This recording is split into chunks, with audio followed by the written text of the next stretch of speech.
Jeff Bezos went to quote unquote space today.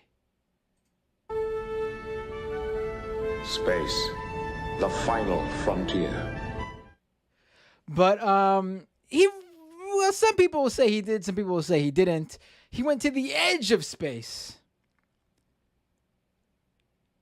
And they apparently were there, him and his the other members who let me let you guys in on who went to space with Bezos today. Where is that? I lost it. Unbelievable. Okay, here it is.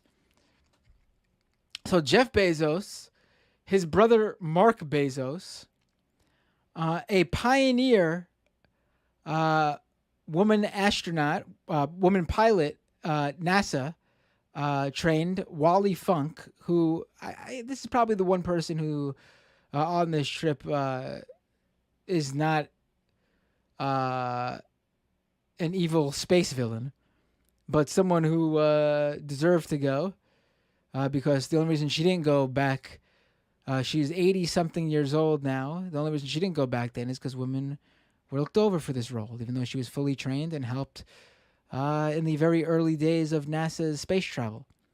And Oliver Damon, who is a 18-year-old son of a rich, wealthy venture capitalist, some Dutch teenager. And they launched into space. Let's take a look at this wonderful trip that they went on. We are going to listen in to the launch here to the control room. 4. This is MSNBC. 2, 1. They're covered. There it goes. Blue Origin.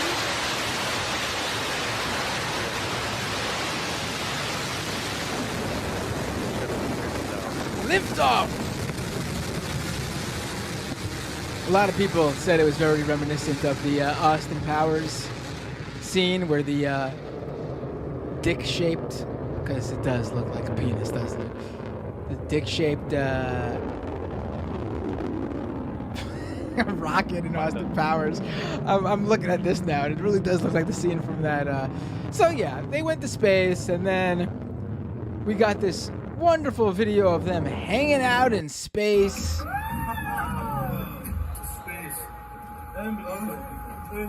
They were up without gravity for about 3 minutes. And they were actually in space for about a minute, and then they came back to Earth. So this whole thing took about 10 minutes total.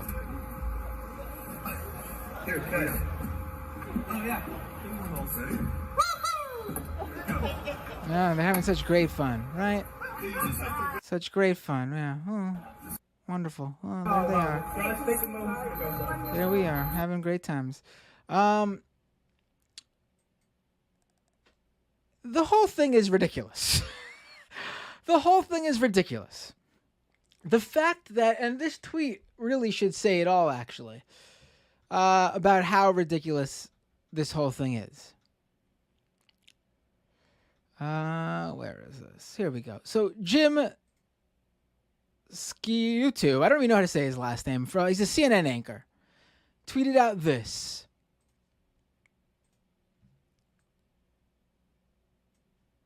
Let me zoom in here so you could all see it.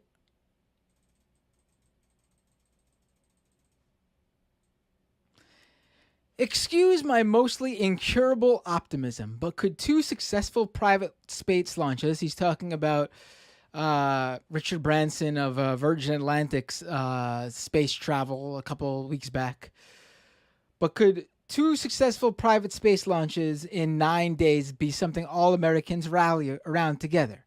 No. And let me explain why, why I showed you those clips too. The media is going bonkers over this. Really, they're going goo-goo over this. So much so is you guys got to see this. The morning shows were all over. Not even just the morning shows. CNN, MSNBC, I saw CBS, I saw ABC. Network news, cable news was all over this whole thing. Jeff Bezos, founder and former CEO of Amazon, the richest man in the world, going to space on a private space travel. They dedicated 212 minutes total to that coverage, to covering his space travel today. That 10-minute launch, which saw him spending about a minute in space, they spent in total 212 minutes covering. However, the total climate change coverage in 2020, all of last year on these broadcast TV shows, 267 minutes for the whole year. This is absurd. Absurd. And then we get to, it is absurd. Absurd. For this. Remember, this is what we're talking about here. How does this do anything? And as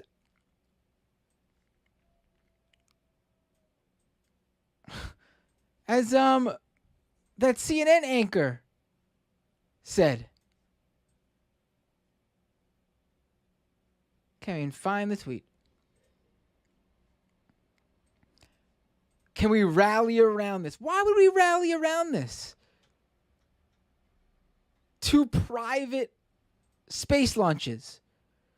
The reason why there was that pride in America during the NASA space travel years when we put a man on the moon was because it was a shared experience. It was the nation coming together to, NASA is a government agency, taxpayer funded, for the purpose of space travel for the betterment of our society, to gain knowledge, to gain scientific breakthroughs, to learn more about the vast universe we know so little about. And the purpose for that is so we can have advancements and breakthroughs to create a better world. That's not what this is about. This is about a bunch of billionaires. Minus Wally Funk, that the 80-year-old pilot. This is Jeff Bezos, the richest man in the world, his brother, and an 18-year-old whose dad bought him a ticket, spending a couple minutes for a joyride in space. What is this? What is the cheer? What is the uniting factor here? The fact that Richard Branson, Jeff Bezos, and Elon Musk are spending all this money to go to space to basically show off and satisfy their own egos. What are they getting out of this? And even what they say they're doing this for. What? The moon colonies that they want to be the landlords over? To be the feudal lords, really, I should say, over? And in the more current, not current, but not so far off time period, to make millions upon millions of dollars, making money off of other wealthy people who will be able to pay for space travel? I mean, what is the unifying thing for society to cheer on here? There's nothing here. There's nothing here. There's nothing here. And here's the real kicker. After his space travel, Jeff Bezos, in an interview, said this. Let me pull up the volume here. Here you go. I want to thank every Amazon employee and every Amazon customer, because you guys paid for all this. So seriously, for every Amazon customer out there and every Amazon employee, thank you from the bottom of my heart very much. It's very appreciated. I mean, what he said is true, but what a slap in the face, really. Like, it's true because you know how they paid for that? Let me tell you how they've paid for that. All those Amazon workers. Here is a story from about a year and a half ago about an Amazon worker named Billy Foister. Billy Foister, a 48-year-old Amazon warehouse worker, died after a heart attack at work. According to his brother, an Amazon human resource representative informed him at the hospital that Billy had lain on the floor for 20 minutes before receiving treatment from Amazon's internal safety responders. Bill was an Amazon worker on the same shift, told The Guardian. Bill was on the floor for quite some time, and nobody knew that time until cameras were reviewed. But in 20 minutes, a worker in a nearby department saw him lying on the floor and then began a radio call outs for 911. It really is unbelievable how Bill was laying there for 20 minutes and nobody nearby saw until an Amnesty worker with a radio came by.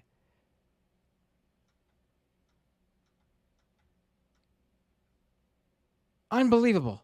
And that's not all. Here's a recent story from Vice. Amazon denied a worker pregnancy accommodations. Then she miscarried. Jesus. Let me read this one for you.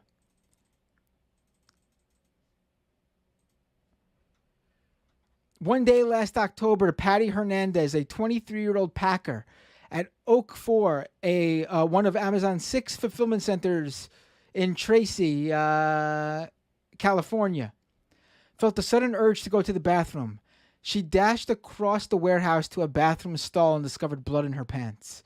Hernandez was 7 weeks pregnant at the time. In the weeks before, Hernandez had pleaded repeatedly with her manager and the warehouse's human resources for lighter duty and submitted a doctor's note to Amazon's human resources requesting pregnancy accommodations. The note said no lifting, pushing, pulling on carrying more than 20 pounds, no walking or standing for more than 50% of her shift. Amazon's human resources denied Hernandez's doctor's note. HR just told me there was no specific area for light work that wouldn't require over 15 pounds of lifting or for me to be off my feet. After being denied lighter duty, Hernandez said her manager, who knew she was pregnant, repeatedly asked why she was taking longer bathroom breaks, sitting and moving slower. My manager wasn't accommodating, Hernandez told Motherboard, which is Vice's tech site. He was asking me, why is your rate so low?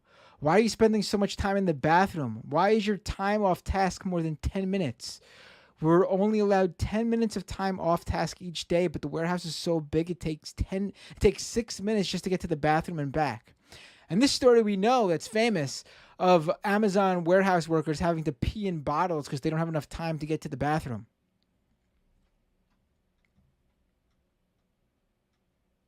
After Hernandez discovered she was bleeding, she notified her manager that she was having a medical emergency and could be miscarrying and went home.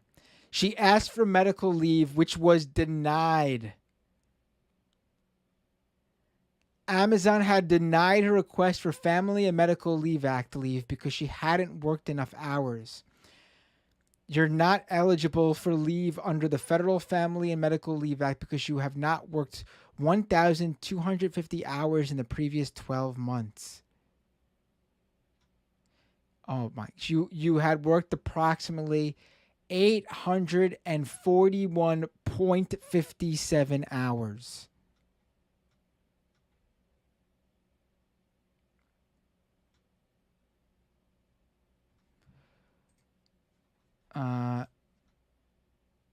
That's not all. back in October of last year. Nearly 20,000 Amazon workers got COVID. 19,816 of its frontline U.S. employees at Amazon and Whole Foods had tested positive for coronavirus. And what's this latest news? As there's a new wave with new variants popping up. This is just from this week, yesterday actually. Amazon to slow down COVID-19 testing for warehouse workers. Amazon will slow down COVID testing for warehouse employees in the U.S. by July 30th. Amazing. Amazing. And then, of course, if you're wondering, oh wait, this is something I wanted to get to too, because this is the worst type of fact checking out there. There was a lot of talk about the Blue Origin launch today. Jeff Bezos's flight to space. There was a lot of talk about whether that was taxpayer funded. And I saw this. Oh, come on with these stupid ads. I saw this piece in a local affiliate station.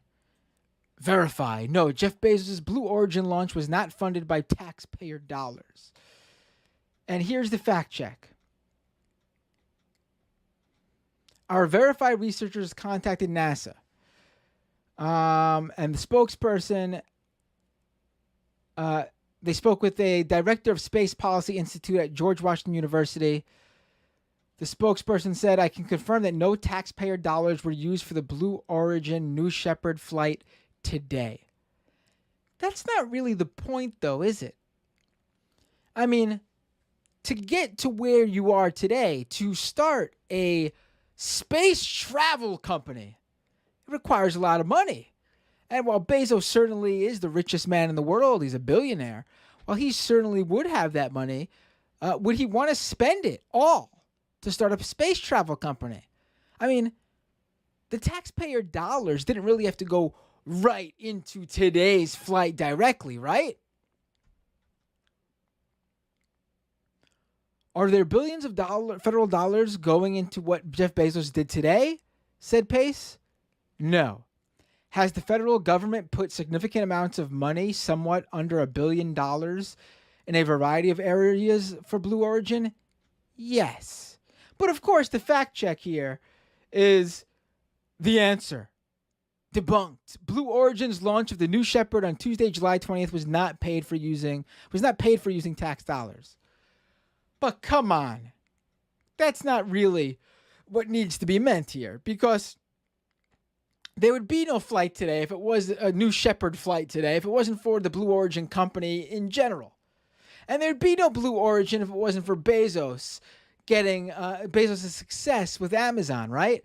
You know, the success that was built off the backs of all these workers, he's thinking, you know, the ones who had miscarriages and the ones who died on the warehouse floor and the ones who got COVID and won't be tested anymore. Here is a piece from 2018 in the New Republic about all the government subsidies Amazon gets, how they don't pay their workers enough money, so the government's forced to subsidize Amazon workers who are eligible for food stamps because of how low they pay their employees. And of course, you all might remember the Amazon headquarters fiasco here in New York, where New York was going to give Amazon a ridiculous sum of money in tax breaks. Excuse me.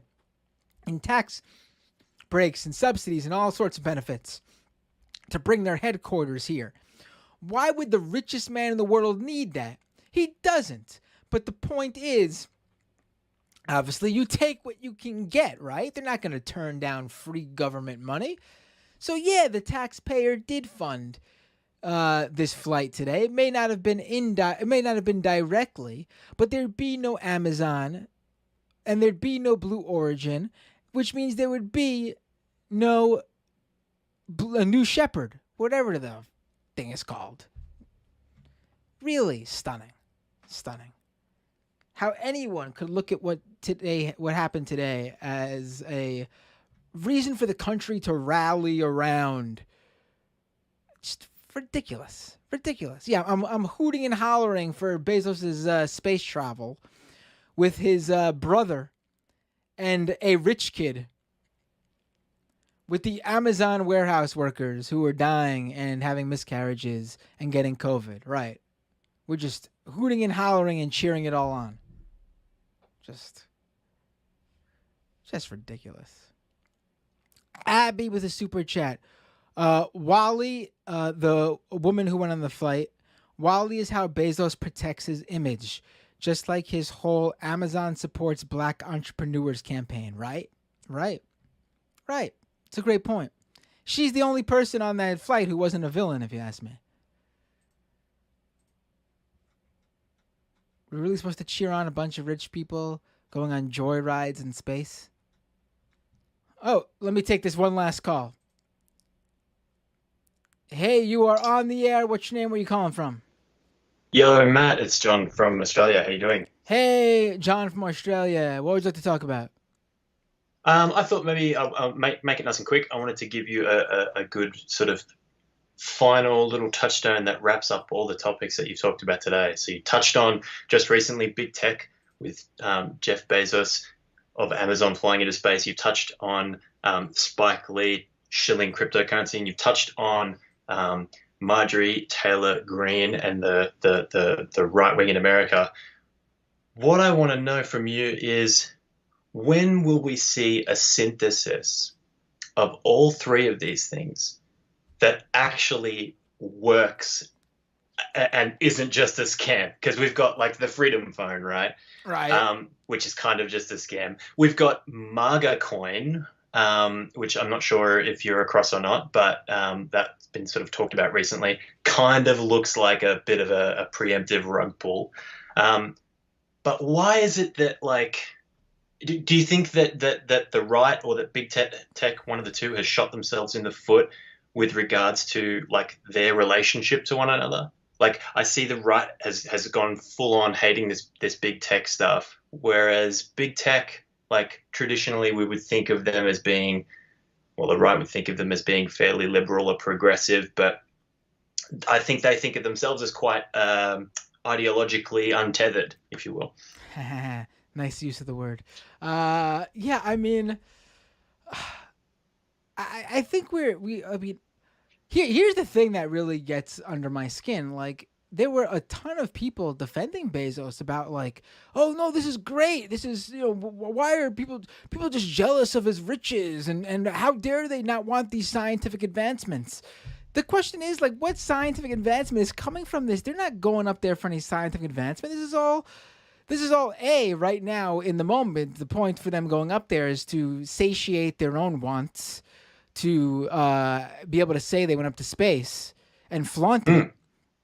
B, they will eventually roll this out to people who can afford to go on these space flights, which will be other, that's billionaires basically creating a product for millionaires. That's what we're seeing here.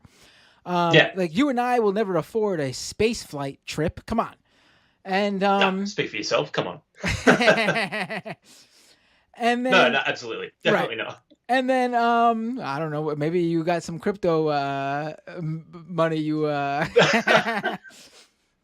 mate, if I do, it's in the toilet right now. Right, that's true. Your space travel dream just went down the toilet in one day. Sorry, buddy. Exactly. And then. And then, like, if they ever do get their moon base, which is like a pipe dream, like, it's the idea that this is what they're talking about. We're nowhere close to that. And by the time they keep, all right, I wish I brought this up in the segment. Maybe I have to cut this in there, but they keep talking about Bezos actually said this earlier about how we need to take all of our the industries that pollute and bring them up into space so they could work in space and not pollute our beautiful planet Earth. That was his come to Jesus moment. That's how he's a changed man. Not to change the world that we live in, not to make our planet better by making some big changes to how everything works, to how industries that pollute work, to how we treat people. That wasn't what he wanted to see. His big plan after seeing space was, here's a new fucking place to pollute and bring our shitty ass industry to. Like, he literally said, I went to space. We got to bring our factories and our power plants up there and pollute that shit up there too. Like, it's a joke. Like, are you kidding me? These guys don't care. Yeah. Like, and to the point that they do care, like, what they want to do, it'll be too late. The climate crisis is here and now. The moon base won't be here for decades, if even that. Like, I don't even think my children's children will see a legit, fully functioning, like, factory-esque moon base. Like, an industrialized moon base. Maybe my children's children will see, like, the equivalent to, like, an international space station, which is basically just a few astronauts living on the moon on a piece of technology that's constantly breaking down, pretty much solely for the purpose to say, we're doing this and we're there. Do you know what I mean? Like, well, yeah, the way that I can't see big tech. I think you're right. I can't see big tech doing that. I can't see them being able to I can't see private enterprise getting to space and putting factories up there using just the money that they've accumulated. I don't think that's what it takes. I think that like, too. That's right too. Like, Bezos ain't gonna use his billions for this. That's his money. Like all the trip that took Bezos to the edge of space so he could float with his buddies and customers. Really, that 18-year-old is his first client, right? He paid like what, $28 million for that. His daddy paid $28 million for that. The taxpayer money might not have gone directly to fund that quick little 10-minute flight so they could float in the air for a couple of minutes. But how much money is it going to cost for the fucking moon base, right? Well, like, here's the thing though, right? Like, if they do it in their non-ideological tech way, then yeah, it'll cost a shitload of money. But like, the last time that the US put people into space, money was no object, right? The driving force behind that was like nationalism and patriotism. And that's where I'm like, well, the American right and even the global right and tech are like at odds right now. So I can't see either one achieving too much in the technological advancement space without coming together and aligning using some sort of like new patriotism, new nationalism, techno-fascism, whatever you want to call it. Right. And, not to go off your point, but you brought up, what we did used to rally, like it was like a point of pride for the country when we sent people into space because it was done by NASA. I mean, there's also the point that we're basically viewing these guys do something that we did, like, what was it, 60 years ago? Like, why are we, like, it's been done and we were able to do it back in the 60s. Like, why would we cheer on just these private companies doing this for their own personal A, joyride, and B, benefits? Like, it's just ridiculous. Like, congratulations, guys, for spending all this money on doing something we've already done. Imagine if we just continued to fund NASA. We might already have been to wherever else we want to go, Mars or whatever the next frontier is. And it would have been something to rally around because it would have been for the good of everyone, the scientific achievement, not for private enterprise to find a new product to hawk or a new technology to make money off of. Yeah. Well, at least in the near future, at the very least, I'm going to take solace in the fact that I can't see those two entities getting along with one another. So hopefully, we'll stave off any dystopia that they'll come up with. I don't know, man. These tech guys have a bunch of weird bootlickers who defend them in the name of science, even though these guys are not doing that at all. And these guys got the money behind them. I mean, I think that's a different dystopia. And I think that's one that we can relatively, like, easily fight against, right? Like you look at something like the Boston Dynamics robot that cops are using, right? That's that kind of dystopia, that non-ideologically aligned tech dystopia.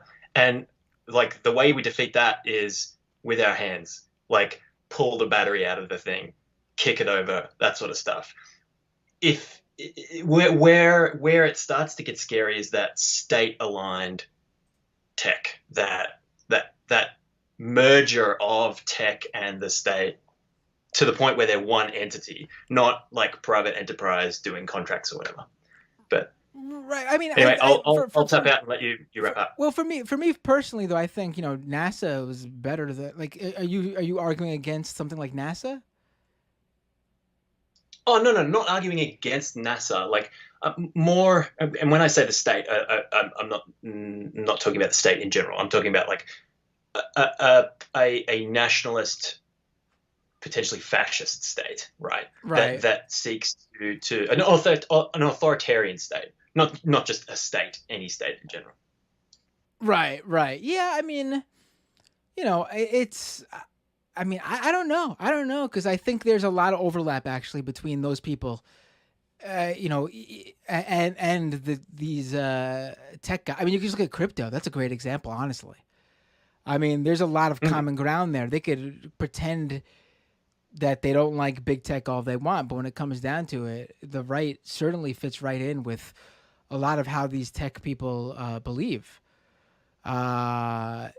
They think that they can solve everything and all you got to do is pick yourself up by your bootstraps, right? I did it, right? I mean, you hear this all the time. Jeff Bezos, I mean, I was seeing this all day today. Jeff Bezos, he's a rags to riches story. The dude got like started Amazon with $250,000 his parents gave him. Who the hell's got $250,000? Listen, if everyone's parents had $250,000 to give to them to start their own business, would everyone be as successful as Jeff Bezos? No, of course not. But would there be a lot of people who are stuck working a 9 to 5 today who are really smart and just don't have the means, who would have struck gold somewhere? Maybe not billionaires like Bezos, but a self-sustaining business that at least keeps them employed, and maybe a few other people. Sure, but instead they're stuck working for someone else because they don't got a couple $100,000 from their parents. Like there is tons of overlap with the bootlickers on the right and the bootlickers in the tech world. I think that the core difference for me is that like tech as we see it today is developing a product, whereas this hypothetical authoritarian state tech that I'm describing isn't developing a product. They're developing policy. Right. And that's the distinction for me. Right. Well, these guys develop a lot of policy. Really. True. Yeah. And there's contracts going around, and like I've been, as I mentioned on a previous call, I've come from the tech industry and I've seen the sort of stuff that private industry starts to bring into like even local government, right?